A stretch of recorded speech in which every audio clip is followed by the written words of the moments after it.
On the line with me, I have founder and executive director Debbie Ray Rivers. Good morning, Miss Debbie. How are you? Well, good morning. I'm great. Thank you so much for having us. Thank you. I am so glad that you are on the line joining us, or I should say joining myself and my listeners this morning. So, Debbie, most of our listeners have heard the interviews for the last, is it three? Are we on our third week or fourth week? We're on our fourth week, believe it Okay. or not. Fourth week, and we have been discussing programs at SCARS, talking about your initiatives, also how one or individuals can protect or keep their children protected, correct? Yes, absolutely, because that is vital to the health of our children as they grow and become adults. We want healthy children, which ultimately becomes healthy adults and a healthy community and society. So that's so important, absolutely. And today I think we're going to talk about youth-serving organizations who open their doors to our children, wonderful youth-serving organizations that, help children grow and learn these outside activities. And so it's important to talk about how best they can keep children safe in their environment. Okay, now for our parents out there, I think most people realize that we do have youth serving organizations, or some people might say youth organizations throughout Bermuda, but many people don't know what they are or where they can find these organizations for their son or daughter. So where can they start? Well, I mean, I think the government has a listing of camps and clubs that they offer. SCARS doesn't supply that type of information. All we want is anybody who opens their doors to children, these youth-serving organizations, whether they be camps or clubs, schools, that they do everything they can to make sure that the children in their care are safe and that their organization and their staff and volunteers are safe. This is about risk. And we know that sex offenders will intentionally look for situations where there are children. And so we want our youth-serving organizations to send a clear message to anyone that might even think about coming to work or volunteer at their organization that we don't tolerate this, and our eyes are open, and the most important thing to us at this organization is keeping children safe. And that's the message. But in terms of, after-school activities or, where they can send their children, that wouldn't be an area that SCARS could help with. What we're trying to do is encourage youth-serving organizations to put practices and best practices in place, procedures, training, so that they know how to recognize signs, they know how to protect the children in their care and their employees and staff and volunteers. So many individuals that are part of the youth organizations or the directors, you would encourage them to mandate SCARS prevention training for their staff and volunteers. We absolutely would. We are the only prevention training being offered in our community, and we also offer it at no cost. So there's really no barrier or reason why they wouldn't want to take it. This is about protection, and it's about our children. And I think anyone who has taken the training would say that, they walked away with at least one new skill. We are only conducting training right now virtually because we are not we're not conducting face-to-face training classes because of the restrictions with COVID. It's a very emotive topic. We don't want to have people have increased fear or anxiety or stress coming to the classroom, with the mask and worrying about whether they're going to get infected. So we are doing virtual training sessions now. We've trained about 33 people so far, and we have trainings booked right up till August. But there's other things that organizations can do that can protect the children in their care. So, we really recommend that every youth-serving organization, think about doing a background check on their volunteers. Volunteers are free, and their staff. We don't want to think that background checks, I've done my job and that's it. We also want to do reference checks, by asking past employers or people that have worked in other organizations to call those organizations and find out, is there anything I need to be concerned about when it comes to this person taking care of children? That's just the one question you can ask. And then we also want our youth-serving organizations to implement what we call a code of conduct, policies and procedures, and basically just agreeing that this is what is expected of me when I come to work here, and sign and date it, just like an employment contract, agreeing that they're going to adhere to whatever the policies are in terms of keeping children safe. This is all about the safety of our precious children. So when parents drop their children off to these outside activities, they can be comforted knowing that their child is going to be safe. And they can trust that it's a place where their child is going to learn and grow, whatever organization that is, whether it's a sporting organization or a camp or a club or a church or a school. And so that's the message that, that we're trying to get out into the community. And, we want the parents also to ask these organizations, do you do background checks? Do you do prevention training? Do you offer prevention training to your staff and volunteers? Can I see a copy of your code of conduct? And a code of conduct is really just basically a document that describes how the staff and the volunteers and the older youth interact and conduct themselves with the children. And part of that code of conduct would be a social media policy, which is very important. The greatest risk to children when it comes to sexual abuse is isolated one-on-one.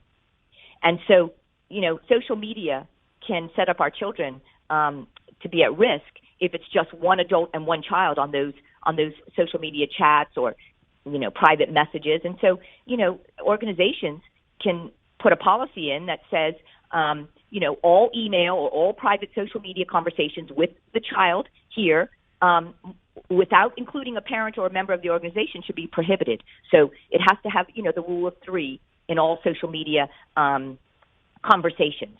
That's really important because we know there are predators on the internet. We talked about that last week with Sloan. So organizations could simply put in a social media policy. They can also put in a transportation policy, right? Mm-hmm. An organization needs to ask themselves, should we have a youth ride in a car alone with an employer or volunteer?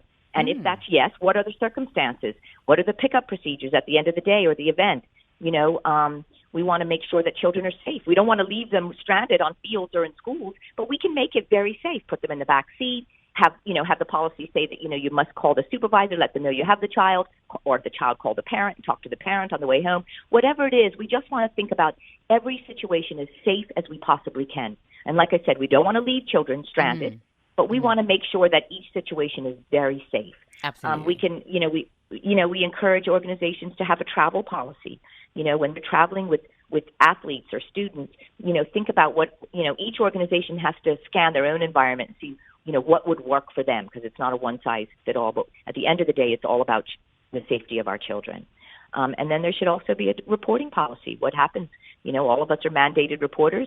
People who come to work for these youth-serving organizations, they may be that one safe adult that the child might disclose to. Does that employee or volunteer know what to do if they get a disclosure? And that's what the training teaches as well.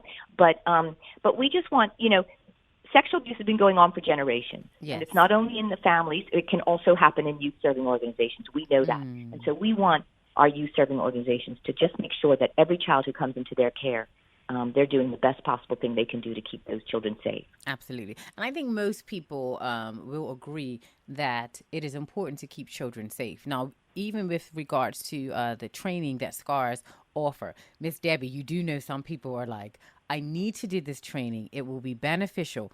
But it's not that they're scared. It's just that the topic, it's uncomfortable. It is. Does that make any sense? It makes total sense. Okay. Absolutely, it makes sense. And it is an uncomfortable topic. But I, as a survivor of sexual abuse and a mom of survivors, and someone who sees all the evaluations, somebody who trains survivors even privately, not one person has ever said, wow, I wish I didn't do that. It's made me feel worse, or it's actually empowering. It's just making that first step. It's just making that first step to say, okay, because what we don't know, we don't know. Exactly. And once we learn that, I have the ability to protect a child. I have the ability to save a child. And I also have the ability to heal. This training also validates survivors because it helps them to understand what happened to them should not have happened. Children are very confused. They don't understand grooming. They don't understand luring until they become an adult years later. And then they look back and go, wow, that shouldn't have happened to me. That adult shouldn't have done that. And so, it really validates them as well in the training. But we understand that. We understand people are hesitant to come in our rooms, and we get that. But, I would say go on our website and read, because we have a lot of great resources. Also, if you don't feel you can do the training, we understand that, but read about what it is we can all do to keep children safe, because sexual abuse is preventable. Absolutely. Now, with the SCARS prevention training, it's open pretty much for anyone, but would you also encourage anyone that are working with children, that have a desire to work with children, summer day camps, teachers, even parents, godparents, to take the training as well? Absolutely. We want every adult in Bermuda to take this training, and we're not going to stop until, hopefully every adult does. I mean, we've trained 19.5% of the population already, so we're close to 20%. We have a long way to go, but every adult could benefit from this training. We want to be able to, really, it's timely, our interview this morning with the recent, news about the legislation that's coming into effect, grooming. That is so important. And SCARS is extremely grateful to our Attorney General and her team, who are committed to the safety of children. And, when the government is not responsible for the sexual abuse of children, individuals who do this are. But what the government can do is create legislative reform that will best protect the children. And that's what this is exactly what this Attorney General, Ms. Cathy Lynn Simmons, is doing with her team. And we are extremely grateful, covering that loophole between 16 and 18 is so important, because many sex offenders will groom children before the age of consent. And so they groom them, and then at the age of consent, which is 16 in Bermuda, then they have sex with them. But now this legislation, which I understand, will now, fill in that gap up to the age of 18, which is really, really great. But even after youth-serving organizations, do the training, it is also important to monitor behavior even after you've done the training, even after someone has signed a code of conduct. Many predators won't stop at that, and they will cross boundaries, and they will push rules. So it's really important that we monitor people after we hire them as well, because when it comes to grooming, you have to understand what some of that grooming behavior looks like. If you have somebody working in your organization, and you see that they're encouraging a child to keep a secret, or a youth to keep a secret, that's a red flag. If you have somebody working in your youth-serving organization and they're sharing intimate details with that person of their personal life, that's a red flag. Giving expensive gifts to youth, that's a red flag. We have to look out for these, flirtatious comments to students or to people in their care. That's a red flag. It's inappropriate, and we have to pay attention to some of these grooming techniques that perpetrators are very good at. And, I think most people that are listening, I know when I have these interviews, I'm sitting here and I'm saying to myself, wow, look how things have truly changed over the years with the sexual abuse and how one interacts with a child or children. I don't know, maybe 20 years or 25 years ago, one might not have thought much if someone was friendly to a child. But now, 2020, and with everything that is going on and what has happened to many children, now you look at it and I'm like, okay, is there something here that I'm missing, or should I be paying attention to? Well, I think we can be friendly with children. I think we have to be. I think we have to be loving with children. But we cannot cross that line. Yes. We cannot use children for sexual pleasure, ever. That is just wrong. Or to even inflate an ego, to make us feel better by flirting with a young person, and using a child to build your own self-esteem.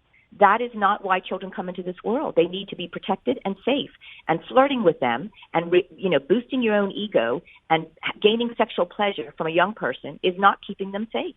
It's not protecting them. That's not good for their journey of life. It's damaging. But we do need to be friendly with children. We don't need to be paranoid about this. We don't need to go, over the other side and say, well, I can't even talk to a child. That's not what we're saying. We're saying it has to be appropriate. It has to be safe. You're there to teach or to help them to grow, not to be talking inappropriate or making sexual remarks or, boosting your own ego, sexual ego, to make yourself feel good. That's not what children need in this world. They need love and protection, and they need people to be friendly to them. We don't want to not be afraid to be around a child. I'm not afraid to be around a child, and I teach this every day. Right. And I know what children need. But, when you see inappropriate behavior, we need to, intervene as other adults when we see adults crossing boundaries with children. Mm-hmm. What advice would you give to parents with regards to, we have many parents that have done the training, and then you have individuals that are considering doing the training. With regards to doing the training now, obviously it's virtual. Do you have certain classes that are set up, or do individuals just contact SCARS and you will create a time frame for the next training? Yeah, so we do both. So we have a list of training on our website. Now that we're doing virtual, we can only take 20 at a time. Okay.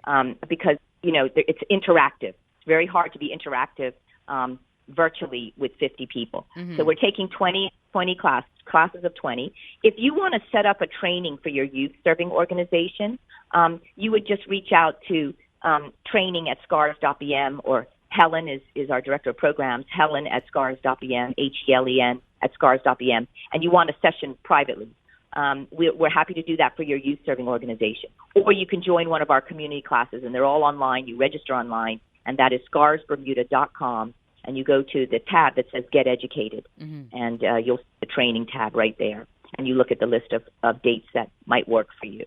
So they're filling up quickly, but we say be patient. We're trying to get to everyone. We're trying to do approximately 4 classes a week, but it's really hard to be looking also at a screen, for 3 hours. Our training is 3 hours, and so we're probably averaging about 4 a week, or we're going to be, because we've just started our pilot of the virtual training session. And there's no cost. We, thank goodness, we are grateful to our community and corporate donors who really believe in our mission and continue to give towards this initiative of training. And so we're able to offer our training at no cost to our participants or to the organization. Great. Now, for those of you that are listening, interested in the training, go to the website, scarsbermuda.com. Have a read. As Debbie has stated, you can sign up right online, and it's for every and anyone. Godparents, parents, grandparents, anyone that works with children. If you're working with children, if you're interested in working with children, and I guess everyone. I mean, literally, anyone that is an adult, you're going to interact with the children at some point, and you have not completed the training. You've thought about it for a while. Now you're listening to the interview. Just go to the website, read some of the information, and why not sign up? As Debbie has said, the training right now is virtual, and is approximately 3 hours, Debbie, for the training session? Yes. 3 hours, yes. And it's on a Zoom platform, using Zoom platform.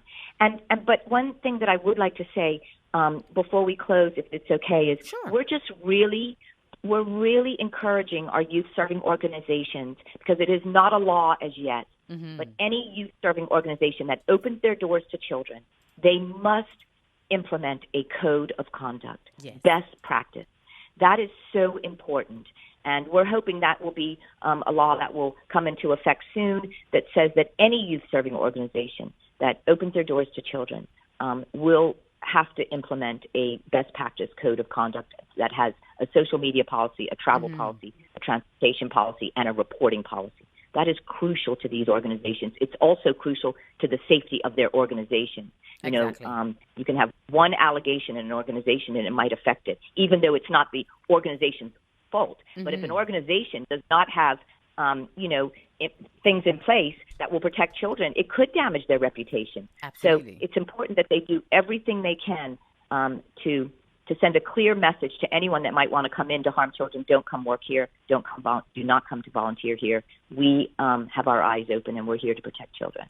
And the great thing about you saying and providing this information is that sometimes people might have organizations right now and they haven't implemented, a policy with safety for children. Not that they haven't done their due diligence, but they just haven't done it. So now having this information, it gives people an understanding like, okay, you know what? I have not completed this, or I haven't feature this on with regards to my policy. So I need to probably implement this because we will be looking after other people's children.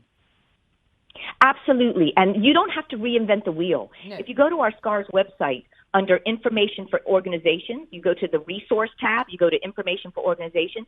There are a lot of samples of child safety policies on there that you can use, because it's not, like I said, it's not a one size fits all. You have to look at your organization, and you have to think about what will work for you.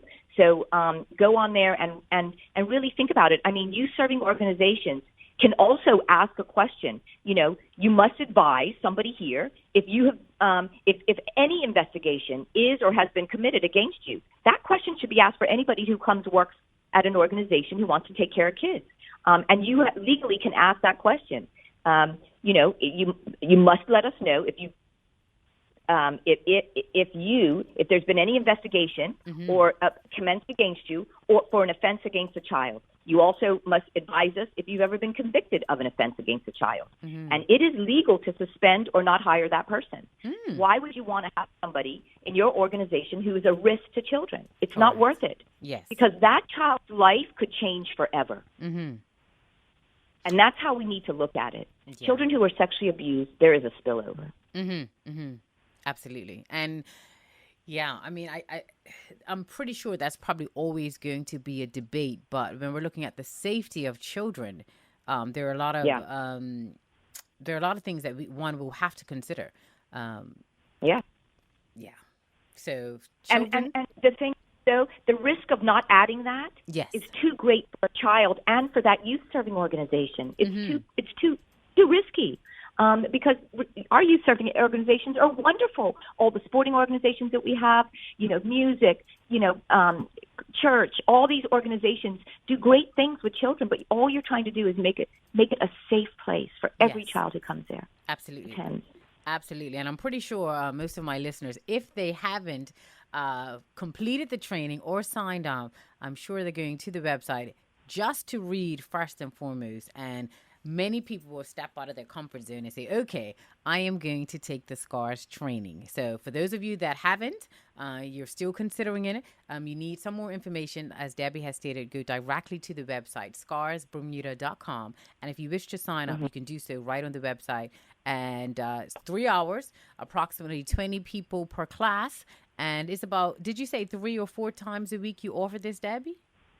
Yeah, we're trying to offer it as the weeks go, because we just started. Okay. So trainings are on there. We're doing private organizations, through the week as well. I'm saying private youth serving organizations. Yes. So we've been doing, we've just done the BUEI camp and Mickey's camp, and we've been doing summer camps now privately with their employees and volunteers. But it does take 3 hours, and you just send the request to training@scars.bm or helen@scars.bm if you want to do a private session for your camp or club.